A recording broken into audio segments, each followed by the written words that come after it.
Let me try. The words were so quiet they were almost lost in the salty Coronado air, a fragile whisper against the backdrop of masculine pride and booming laughter. The assembled operators of SEAL Team 5, titans of sea, air, and land, turned as one to the source of the sound. Senior Chief Thorne, a man carved from granite and arrogance, let a slow, condescending grin spread across his face. "Let you try," he echoed, his voice dripping with sarcasm. "Kid, this isn't the base arcade. This is the Trident Challenge. Men with more trigger time than you've had hot meals have failed this course." The crowd laughed, a wave of easy mockery. The woman, an army specialist barely 5'4" in her perfectly starched uniform, offered no reaction. Her name tag read Morgan. She simply stood there, her hands clasped calmly behind her back, her gaze fixed on the M210 enhanced sniper rifle resting on the shooting bench. Her silence was a strange, unnerving vacuum in the storm of their derision. But across the range, leaning against a support pillar, Captain Reynolds saw it. He didn't see a small woman out of her depth. He saw the stance. He saw the impossible stillness. He saw a discipline so profound it was almost invisible. He saw a professional. The SEAL saw a clerk from the armory. The captain saw a weapon waiting for a target. If you believe that true competence needs no introduction, type "quiet professional" in the comments below. The humiliation was a calculated performance, orchestrated by Thorne for the benefit of his men. He used her as a prop, a living example of those who did not belong in their hallowed circle. "Look here, gentlemen," he boomed, gesturing grandly toward Morgan. "This is what happens when support staff get a little too inspired by the movies. They think they can just walk onto our range, pick up a $250,000 weapon system, and play operator for a day." He walked over to her, circling like a shark. "What is it you do, specialist? You sign rifles in and out. You count ammunition? That must be it. You've probably counted more rounds than you've ever fired." Another round of chuckles, more subdued this time, as a few of the younger SEALs began to look uncomfortable. The public shaming felt excessive, even for them. But Morgan's composure remained an unbroken sheet of ice. Her eyes never left the rifle. Her breathing never hitched.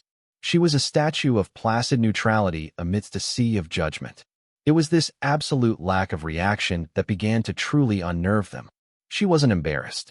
She wasn't angry. She wasn't there. She was somewhere else, a place of pure, unadulterated focus, waiting for the noise to stop so the work could begin.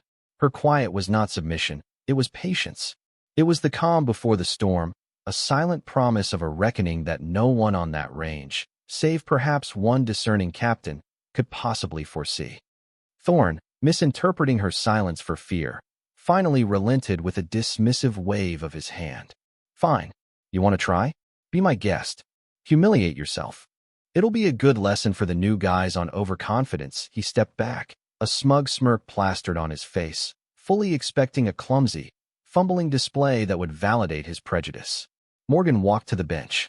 She didn't snatch the rifle. She greeted it. Her hands, steady and sure, moved with an economy of motion that was almost hypnotic. There was no wasted energy, no hesitation. She checked the optic mounts, her thumb running along the Picatinny rail with the familiarity of a lover's touch. She adjusted the stock, pulling it into her shoulder where it settled as if it were a part of her own anatomy. She tested the bipod, ensuring it was perfectly level on the concrete. The SEALs fell silent, the laughter dying in their throats. They were watching a ritual. The casual arrogance they expected was replaced by a display of such profound and practiced intimacy with the weapon system that it felt sacred. She wasn't a clerk. She wasn't a tourist. She was a priestess preparing for a ceremony. She lay prone, her body a perfect, stable platform, and chambered around. The sound, a sharp metallic clack, echoed across the now silent range. It was the sound of a question being asked, and everyone knew the answer was coming. The Trident Challenge was a legend for a reason. A brutal, 30-second course of fire requiring the operator to engage 5 targets at varying, unknown distances, from 300 to over 1,000 meters, with only 1 shot per target.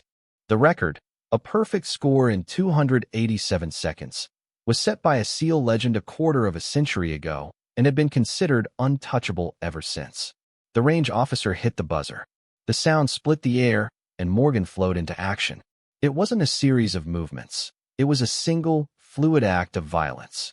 The first shot was gone before the echo of the buzzer had faded. A distant ping confirmed the hit. She didn't pause to admire her work. Her hand was already on the bolt, cycling it with surgical speed as her eye acquired the next target.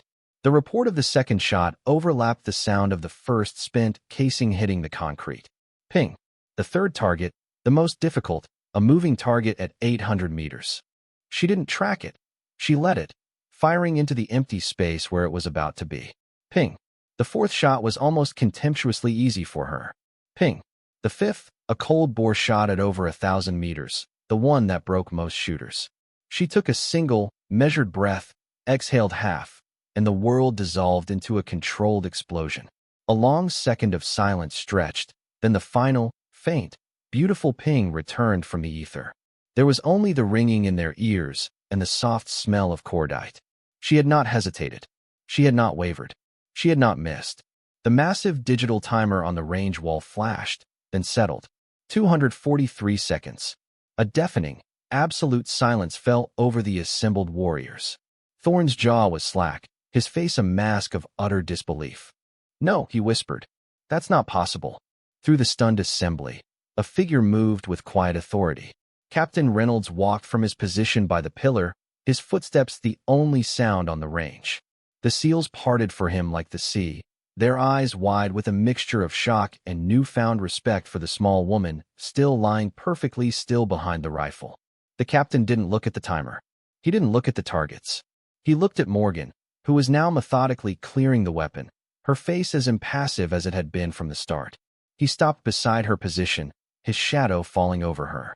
"Specialist," he said, his voice calm but carrying the unmistakable weight of command. He turned to Thorne, whose face had gone from arrogant to ashen. "Senior Chief, get me this soldier's service record." Now a young petty officer scrambled to a nearby laptop, his fingers flying across the keyboard. He understood this was not a request. It was an order to produce the evidence for a trial that had already concluded, where judgment had been passed not by a man, but by 5 rounds of 762 millimeters ammunition. Reynolds knew, deep in his bones, what the file would say. You don't learn that kind of skill in a basic armorer's course. That wasn't training, it was mastery. It was the product of a lifetime spent in pursuit of a singular, deadly perfection. The air was thick with unspoken questions, but everyone knew the answers were seconds away from being laid bare for all to see. The petty officer returned, holding the tablet like a sacred text. He handed it to Captain Reynolds, who took it without looking away from the humbled senior chief. Reynolds's eyes scanned the screen for a moment before he began to speak, his voice cutting through the silence with the finality of a judge's gavel. "Specialist Anna Morgan," he began, letting her name hang in the air. "Assigned to Naval Special Warfare Command, Armory Division. That's what you all saw." He paused, letting the weight of their assumptions settle on their shoulders. "What you failed to see is her primary unit designation, United States Army Marksmanship Unit. Senior Instructor, Long Range Precision Division." He looked up, his gaze sweeping over the faces of the SEALs. "Before this temporary assignment to check and calibrate our rifle inventory, Specialist Morgan spent the last 3 years as the lead sniper instructor for the Army's 1st Special Forces Operational Detachment Delta. The men she trains don't miss." He scrolled down the screen. "Awards include the Distinguished Rifleman Badge, the President's 100 Tab, multiple first-place finishes at the International Sniper Competition." He lowered the tablet and took a step toward Morgan, who had now risen to her feet. He stopped directly in front of her, drew himself up to his full height, and rendered a salute so sharp, so precise, it was a weapon in its own right. "Specialist Morgan," he said, his voice ringing with a respect that shamed every laugh that had echoed on that range just minutes before. "Your demonstration was a valuable lesson for my men. Thank you." The story of what happened that day spread not like wildfire, but like a shockwave. It passed from SEAL to SEAL in hushed, reverent tones in the team rooms. It was typed into secure message traffic between operators in different theaters of war. It became a piece of institutional lore overnight. They didn't call it the day a record was broken. They called it Morgan's Minute, a testament not to the time on the clock, but to the eternity of humility she had taught them in less than 30 seconds. The legend grew with each telling. Some said she'd made the shots with her eyes closed. Others swore the rifle had risen from the bench to meet her hands. The mythologizing was their way of coping with the sheer magnitude of their misjudgment, a way to frame her impossible competence in a context they could understand. It became a cautionary tale for new operators arriving at Coronado, a verbal warning shot fired at arrogance. Remember Morgan's minute, the instructors would say. Assume nothing. Respect everyone. The story was a reminder that the most dangerous person in the room is rarely the loudest. It was a lesson etched into the DNA of the command, a permanent course correction away from the shallow waters of prejudice and toward the deep ocean of proven skill. The legend of the quiet armorer was now a part of their legacy.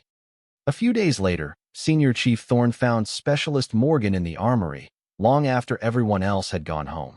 The cavernous room was silent, save for the rhythmic, methodical sound of a cleaning rod sliding down a rifle barrel. She was cleaning the very M210 she had used to dismantle his world, her movements just as precise and unhurried as they had been on the range. Thorne stood in the doorway for a long moment, watching her. The swagger was gone. The arrogance had been burned out of him, leaving behind a hollowed-out space that was slowly, painfully, being filled with humility. He walked toward her, his boots echoing on the concrete floor. "Specialist Morgan," he said, his voice quiet, stripped of its former bluster. She paused her work and looked up at him, her expression neutral. "I came here to apologize," he said, the words feeling foreign and heavy in his mouth. "I was unprofessional. I was disrespectful. And I was wrong. There's no excuse for my behavior." He looked at the rifle in her hands, then back at her. "What you did out there? I've never seen anything like it." He took a breath. "I'm not asking for your forgiveness. I'm asking for your help. My men and I, we have a lot we could learn from you. Would you be willing to train us?" Morgan looked at him, her calm gaze assessing him not as an antagonist, but as a student. After a moment, she gave a single, professional nod. "Yes, Senior Chief. I can do that." A year passed. The culture on the range at Coronado had subtly but permanently shifted. The boisterous confidence was still there. It was the SEAL way, but it was now tempered with a quiet professionalism, a deeper respect for the craft itself. Marksmanship scores across Team 5 had improved by an unprecedented margin. The men who had once laughed at Specialist Morgan now spoke her name with a reverence usually reserved for fallen heroes. Thorne, a changed man, ran his teams with a new philosophy, one rooted in the lesson she had taught him. Competence is the only currency that matters. In the main briefing room, next to the framed photographs of decorated SEAL legends, there now hung a simple, black frame. Inside was the paper target for Morgan's final 1,000-meter shot. In the center was a single, perfect, impossibly clean hole. Beneath it, a small brass plaque read, "Specialist Anna Morgan. 243 seconds. Assume nothing." It was a shrine to humility. New trainees were brought before it on their first day, and an instructor would tell them the story of the quiet Army specialist who came to service their rifles and ended up recalibrating their souls. Her legacy wasn't just a number on a record board. It was a fundamental change in the mindset of some of the world's most elite warriors. True strength is rarely loud. It does not need to announce its presence or demand respect. It simply is.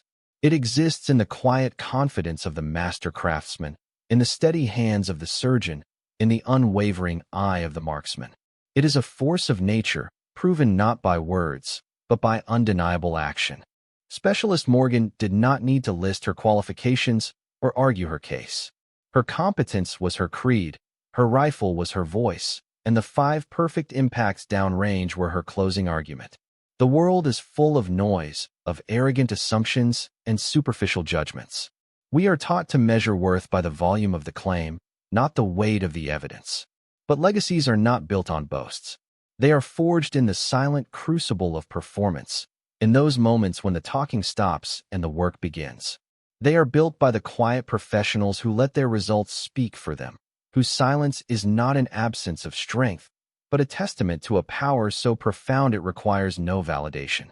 For more stories where quiet competence triumphs over loud arrogance, and where silent precision defines their worth, subscribe to Unknown Heroine Stories.